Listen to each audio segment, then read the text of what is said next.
So hi hello welcome back to my channel. So last time నేను zoo video చేశాను కానీ అప్పుడు నేను గోప్రోతో చేశాను, నాకు అంత సాటిస్ఫై అవ్వలేదు. సో ఈసారి ఏంటంటే కొంచెం ఎలాబరేటివ్గా చేద్దామని చెప్పి డిసైడ్ అయ్యాను.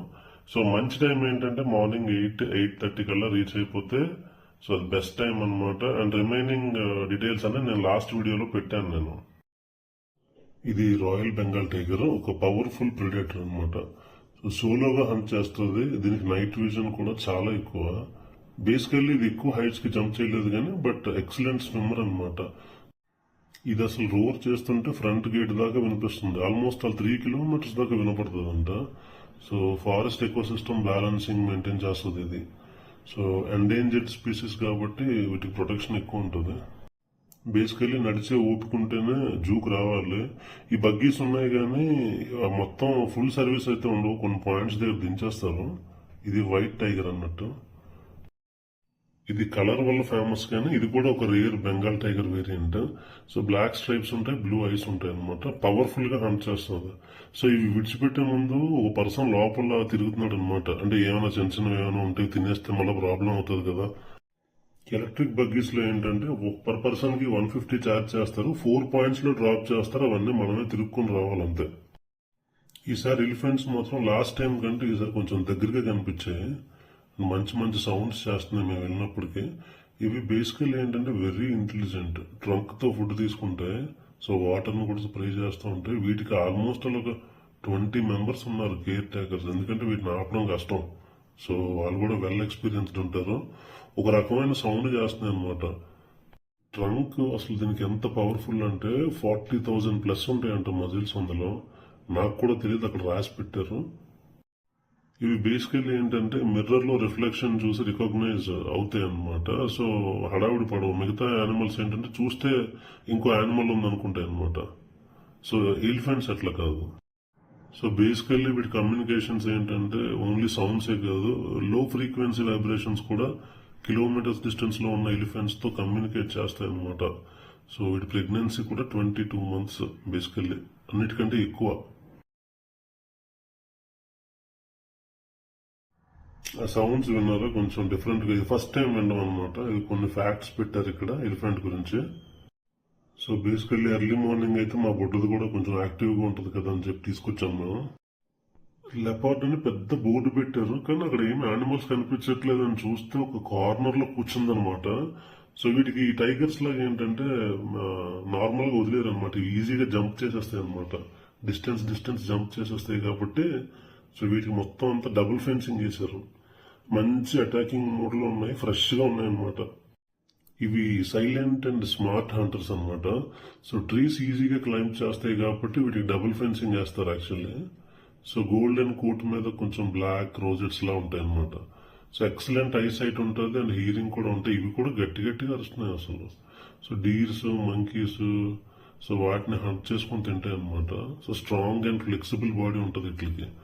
నైట్ టైంలో హంట్ చేయాలంటే మాత్రం ఇవి చాలా యాక్టివ్గా ఉంటాయి. సో నేను కెమెరా అలా దగ్గరగా తీసుకెళ్తుంటే చిన్నగా సౌండ్ పెంచుతుంది అనమాట. సో అలా సౌండ్ పెంచి ఒకటేసారి మీదకి వచ్చింది. అది కనిపిస్తుంది కదా ఎంత అగ్రెసివ్గా ఉందో అది. సో మార్నింగ్ కాబట్టి మంచి యాక్టివ్గా ఉన్నాయి, లేదంటే మబ్బు అయిపోతాయి అనమాట. ఈ హిప్పోపటమస్ దొంగ పోలీస్ ఆటలాడుతుంది. అసలు కెమెరా తీస్తుంటే లోపల దాక్కుని పోతుంది అనమాట. సో వీటికి బాడీ వెయిట్ కూడా చాలా ఎక్కువ ఉంటుందంట. సెన్సిటివ్ స్కిన్ ఉంటాయి, అన్ని గ్రూప్ గా ఉంటాయి కానీ నాకు ఒకటే కనిపించింది. So next rhinoceros.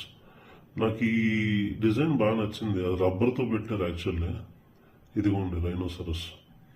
మంచి సైటింగ్ అయినాయి అనమాట. ఇక్కడ 2 ఉన్నాయి. లాస్ట్ టైం వెళ్ళినప్పుడు ఒకటే కనిపించింది, ఈసారి 2 కనిపించినాయి. ఇంట్రెస్టింగ్ ఫ్యాక్ట్స్ ఏంటంటే వీటికి ఐసైట్ మాత్రం వీక్ గా ఉంటుంది కానీ పవర్ఫుల్ స్మెల్ సెన్స్ మాత్రం చాలా పవర్ఫుల్ గా ఉంటుందంట. కొన్ని రాశారు దీని మీద ఏవో పాయింట్స్, నేను మొత్తం చదవాలా. ఇవన్నీ స్వాన్స్. ఇందులో చాలా రకాలు ఉన్నాయి. బ్లాక్ ఉన్నాయి, ప్యూర్ వైట్ ఉన్నాయి, నార్మల్ వైట్ ఉన్నాయి అనమాట. అసలు నెక్ దగ్గర కొంచెం నార్మల్ కలర్ లో ఉన్నాయి కదా. సో కొన్ని ప్యూర్ వైట్ స్వాన్స్ ఉన్నాయి అనమాట. సో జిరాఫీ లాగా మంచి లాంగ్ నెక్ దీని స్పెషల్ అట్రాక్షన్ అనమాట. సో లేక్స్ అండ్ పాండ్స్ లో ఎక్కువగా ఉంటాయి ఇవి. ఎక్సలెంట్ స్విమ్ కూడా బాగా చేస్తాయి అండ్ వాటర్ మీద కూడా ఈజీగా గ్లైడ్ అయిపోతాయి అనమాట. ఇంకో ఫ్యాక్ట్ చెప్పిన అసలు స్వాన్ పెయిర్స్ ఉంటాయి కదా అవి యూజువల్లీ ఏంటంటే లైఫ్ లాంగ్ పార్ట్నర్స్ గా ఉంటాయంట అవి. నేను ఇక్కడ బోర్డులో చూసి చెప్తున్నాను, నాకు కూడా తెలీదు. ఇవి ట్రావెల్ చేసినప్పుడు ఏంటంటే వి షేప్ లో ఫామ్ అవుతాయి. బేసికలీ ఏంటంటే గ్రేస్, లవ్, ప్యూరిటీకి సింబల్ గా ఉంటాయి అనమాట. సో వైట్ స్వాన్ ని అట్లా చూస్తారు అన్నట్టు. ఇండియాలో మోస్ట్లీ యానిమల్ అటాక్స్ లో ఎక్కువ యానిమల్ అటాక్స్ ఏంటంటే ఈ బేర్ అటాక్స్ అన్నమాట. సో ఇవి ఫారెస్ట్ లో కామన్ గా ఎక్కడ పడితే అక్కడే కనిపిస్తూ ఉంటాయి. సో వీటిని ఏమంటారంటే ఫారెస్ట్ ని క్లీన్ చేసే క్లీనర్స్ అంటారు అనమాట. సో వాటి కప్స్ ని కూడా ఈజీగా బ్యాక్ మీద క్యారీ చేసుకుని వెళ్ళిపోతాయి. ట్రీస్ కూడా మంచిగా క్లైమ్ చేస్తాయి. చూడండి అక్కడ టెర్మైట్స్ ఏమైనా ఉంటే, చిన్న చిన్న పురుగులు లాంటివి ఏమైనా ఉంటే వాటిని తీస్తూ ఉంటది అనమాట. వీటి నోట్లో ఏంటంటే లాంగ్ క్లాస్ ఉంటాయి, పెద్ద పెద్ద క్లాస్ ఉంటాయి. పట్టుకుందంటే మనం విడిపించుకోవడం చాలా కష్టం. సో వీటికి హనీ అంటే చాలా ఇష్టం అంట. సో వీటికి స్మెల్ సెన్స్ కూడా చాలా ఎక్కువ ఉంటుంది. ఇది ఎంత బద్ధకంగా ఉందో చూడండి అసలు. నేను అంత కెమెరా ముందు తీసుకెళ్తున్నా కూడా అస్సలు నో రెస్పాన్స్ వెళ్ళిపోతుంది. ఇదిగోండి, ఇది హైదరాబాద్ జూ టాయ్ ట్రైన్ అనమాట. సో జూన్ కొంచెం కంఫర్టబుల్ గా ఎక్స్ప్లోర్ చేయడానికి ఇది best option. Kids and families ఎవరైనా నడవలేకపోతే సో ఎగ్జైటింగ్ రైడ్ అనమాట. సో రైడ్ చేస్తూ కొంచెం అన్ని కాదు, మేజర్ యానిమల్ ఎన్క్లోజర్స్ ఏవైతే ఉంటాయో అవి చూడొచ్చు. సో వాకింగ్ కొంచెం టైర్డ్ అనిపిస్తే ఇది పర్ఫెక్ట్ చాయిస్ అనమాట. సేఫ్ అండ్ ఫన్ ఎక్స్పీరియన్స్ అందరికి ఇది మాత్రం షార్ట్ టైంలో ఎక్కువ ఏరియా కవర్ చేయడానికి హెల్ప్ చేస్తుంది. Welcome to Hyderabad zoo safari అని పెట్టాడు. అసలు రెండు బస్సులు ఉన్నాయన్నమాట. సాగు కొడుతున్నారు 2 బస్సులతోనే. అసలు యాక్చువల్ గా ఒక 10 minutes వెయిటింగ్ అయితే పర్లేదు, బస్ కి 40 minutes వెయిటింగ్ అనమాట. 2 బస్సులు ఉన్నాయి. మరి మిగతా బస్సులు ఏమైనాయో, ఒక ఏసీ బస్సు 2 నాన్ ఏసీ బస్సులు అయితే తిరుగుతున్నాయి అంతే. సో చిన్న ఏరియాలో తక్కువ ప్లేస్ లో సఫారీ కాబట్టి అవి ఎప్పుడు అక్కడే ఉంటాయి, అక్కడే తిరుగుతూ ఉంటాయి. సో ఎవ్రీ విజిట్ లో కూడా మనకి అవి నీట్ గా సైట్ అవుతాయి అనమాట, ప్రాబ్లం లేకుండా. పెద్ద పెద్ద సఫారీలకు వెళ్ళి యానిమల్స్ మనం సైట్ అవ్వలేదని బాధపడడం కంటే 100 రూపాయలు ఇచ్చి ఇక్కడ చూడడం బెస్ట్, నా ఆప్షన్ లో, నా ఒపీనియన్ లో. ఈ బస్సు ఎప్పుడుదో పాతకాలం బస్సు అనమాట. ఇది చేస్తున్న సౌండ్ కి దరిదాపుల్లోకి ఏ యానిమల్ కూడా రాదు. కాకపోతే ఏంటంటే ఇంకా వాటికి అలవాటు అయిపోయింది కాబట్టి అవి దగ్గర నుంచి వెళ్ళిపోతున్నాయి. చిన్న ఏరియా కాబట్టి నో ప్రాబ్లం. ఈ వర్క్స్ కూడా, గ్రిల్స్ వర్క్స్ కూడా చేస్తున్నారు అనమాట. ఇవి ఎంత స్ట్రాంగ్ గా ఉంటే యానిమల్స్ అంతా ప్రొటెక్టివ్ గా ఉన్నట్టు. ఈ సఫారీ ప్రైస్ చెప్పడం నేను మీకు మర్చిపోయాను కదా. సో 100 రూపీస్ ఏంటంటే నాన్ ఏసీ, 150 or 200 అనుకుంటా ఏసీ. So prices okay. కొంచెం ప్రైసెస్ పెంచి ఇంకొంచెం వాటి ఎక్స్పీరియన్స్ ఇంకొంచెం ఎక్కువ ఎక్స్పీరియన్స్ ఇస్తే బాగుండు. అదిగోండి రెడీగా ఉన్నాయన్నమాట వైట్ టైగర్స్. అక్కడ నేను మీకు చూపించాను, అంత బాగా చూపించలేకపోయాను. ఇక్కడ మాత్రం నీట్ గా కనిపిస్తున్నాయి. ఇవి నేను లాస్ట్ టైం వచ్చినప్పుడు ఇక్కడే ఉంటాయి అనమాట. ఒక రోజు ఎన్క్లోజర్ లో పెడతారు, ఒక రోజు తీసేస్తారు అంతే. ఇవి మాత్రం ఇలాగే ఉంటాయి. డ్రైవర్ కొంచెం ఏంటంటే ఆత్రం ఎక్కువ ఉన్నట్టు ఉంది. ఎందుకంటే 2 వెహికల్స్ ఉన్నాయి, జనాలు ఎక్కువ మంది వెయిట్ చేస్తున్నారని చెప్పి కొట్టి పడేస్తున్నాడు. అసలు ఏదో హైవే మీద వెళ్తున్నట్టుంది, సఫారీకి వెళ్ళినట్లేదు. తిప్పు. ఇక్కడ మాత్రం ఇది చాలా డీప్ కర్వ్ అనమాట, డౌన్ గా ఉంటది. ఈ బస్సులు కష్టమే. పొరపాటున ఏమైనా అయిందంటే మొత్తం బస్సు కింద పడిపోతుంది. రీలింగ్స్ కూడా సరిగ్గా లేవు అక్కడక్కడ. చూడండి అసలు చిన్న రోడ్డు. మంచి ఎక్స్పీరియన్స్ డ్రైవర్ లో ఉన్నాడు, కానీ నేను ఫాస్ట్ గా వెళ్ళిపోతున్నాడు అనమాట. నాకు ఈ రైడ్ మొత్తానికి ఇదిగో ఈ డ్రైవింగ్ ఒకటి నచ్చింది నాకు. అంటే అంత డీప్ కర్వ్స్ ను కూడా ఈజీగా తిప్పుతున్నాడు అంటే నాకు అది ఒకటి నచ్చింది అంతే. ఇదిగో బేర్స్, అవి అస్సలు అంత దురదగా ఉన్నాయంటే అవి ఎప్పుడు చూడు ఎన్క్లోజర్ లోనే ఉంటాయి, బయట పెట్టరు వాటిని. ఈ బైసన్స్ ఇంక ఇదే లాస్ట్ అనమాట, ఇక్కడతో క్లోజ్. ఆపట్లేదు, 1 నిమిషం కూడా ఆపట్లేదు, అంతా బయటకు వచ్చేసాం. అదిగో ఇదిగోండి ఈ బస్ హాలత్ చూడండి ఎలా ఉందో. గడగడ సౌండ్లు చేసుకుంటూ వెళ్తుంది అనమాట. ఇమ్మీడియట్ గా దిగాలి, ఇది మళ్ళీ నెక్స్ట్ ట్రిప్ కి వెళ్ళిపోతుంది అనమాట. సఫారీ తర్వాత ఇంకెక్కడ మనకి ఇంకా పాయింట్స్ ఏమి ఉండవు, డైరెక్ట్ గా తీసుకెళ్తా ఉంటారు. కావాలంటే నడుచుకుంటూ రావచ్చు. కొన్ని యానిమల్స్ ఉంటాయి, జిరాఫీల్ లాంటివి ఉంటాయి. సో నెక్స్ట్ రెప్టైల్ హౌస్ కి తీసుకెళ్తారు అనమాట. అదిగో ఏవో డియర్స్ ఇంకా చాలా ఉన్నాయి, అందులో రకాలు ఉంటాయి కదా. ఇదిగో డియర్స్. నేను ఎంత మొబైల్తో నేను క్యాప్చర్ చేశాను. లాస్ట్ టైం వచ్చినప్పుడు నా గోప్రోతో నేను రికార్డ్ చేశాను కానీ అంత క్లారిటీ లేవు. కనీసం అప్పుడు నాకు ఒక 1K వ్యూస్ కూడా రాలేదు. సో ఈసారి కనీసం ఒక 10K వ్యూస్ అని ఎక్స్పెక్ట్ చేస్తున్నాను మీ దగ్గర నుంచి. చాలా మంది చూస్తున్నారు కానీ సబ్స్క్రైబ్ చేయట్లేదు. సబ్స్క్రైబ్ చేయండి. మీరు చేస్తే ఇంకొంచెం నాకు కూడా ఇంకొంచెం ఎక్కువ వీడియోలు చేయాలనిపిస్తూ ఉంటుంది. ఈ జిరాఫీ చూడండి, ఇది అలాగే బొమ్మలాగా ఉందన్నమాట. అందరూ చూస్తున్నారు, అది ఏదో బొమ్మ పెట్టినట్టుంది కానీ ఒరిజినల్ జిరాఫీలా లేదు. చాలా మంది ఏంటంటే నడుస్తున్నారు, కూర్చుని పోతున్నారు. ఎందుకంటే తక్కువ దూరం కాదు కదా, చిన్నపిల్లలతో వచ్చిన వాళ్ళకి మరీ బాధ, చాలా కష్టం.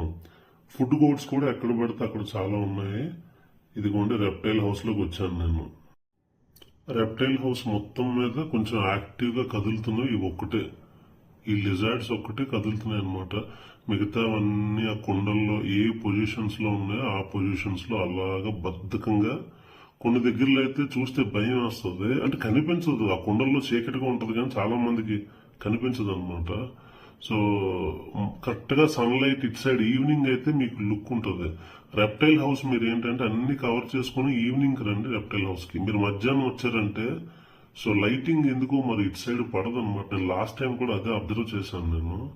సో ఈవినింగ్ 3-3:30 ఆ టైంకి ఏంటంటే 2 అవర్స్ యానిమల్ కి అది రిఫ్లెక్ట్ అవుతుంది అనమాట. సో ఆ టైం అది కరెక్ట్ టైం అనమాట. అదిగోండి ఇక్కడ మొత్తం బ్లాక్ గా ఉంది, లోపల 10 పాములు ఉన్నాయి కానీ మీకు కనిపించవు అవి. అదిగోండి నేను ఎంత జూమ్ చేసినా కూడా మీకు కనిపించవు, ఎందుకంటే షేడ్ వల్ల. సో 3-3:30 తర్వాత ఏంటంటే కొంచెం కనిపిస్తాయి.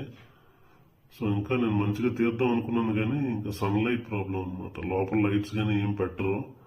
సో ఆ చీకట్లో మనకి ఏం కనిపించవు, అంతే అంతే విజిబిలిటీ.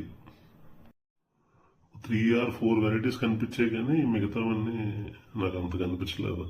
మనం నీటి పాములు అంటాం కదా, ఇవి కొంచెం ప్రాపర్ గా కనిపించినాయి అనమాట. జూమ్ చేస్తే అవి కొంచెం మూమెంట్ అట్లా కనిపించినాయి కానీ మిగతావన్నీ కూడా dark dark dark. So reptile house చూడడానికి వచ్చిన వాళ్ళు ఎవరైనా ఉంటే it's better you come after 3. So 3కి ఏంటంటే లైటింగ్ ఇలా రిఫ్లెక్ట్ అవుతుంది కాబట్టి సో యానిమల్స్ మీద పడుతుంది, ఆ స్నేక్స్ మీద పడితే మనకు కనిపిస్తుంది అనమాట. ఒకవేళ ఎవరైనా యూట్యూబర్స్ కానీ రికార్డ్ చేయాలంటే యానిమల్స్ అన్ని కూడా మార్నింగ్ మనం చూడాలి. ఇక్కడ ఇన్ని ప్లేస్ ఒకటి మనకి ప్రాపర్ గా కనిపించాలంటే మాత్రం రెప్టైల్ హౌస్ లో ఈవినింగ్ 3 తర్వాత ఆర్ 4 తర్వాత. నేను అరౌండ్ 12 ఆ టైంకి రీచ్ అయిపోయాను కాబట్టి నాకు అంత క్లారిటీగా కనిపించలేదు. చూడండి ఇవి జిరుగుడ్లు అంటాం కదా, ఎన్ని ఉన్నాయి అసలు, ఒక 15-20 ఉంటాయేమో అవి. కానీ ఇవన్నీ నాన్ వినమస్, పట్టుకునే డేర్ మనం చేయలేం కానీ అయినా నాన్ వినమస్. ఇవి మన పక్క నుంచి వెళ్ళిపోయినా కూడా ఇవేమనవు అనమాట.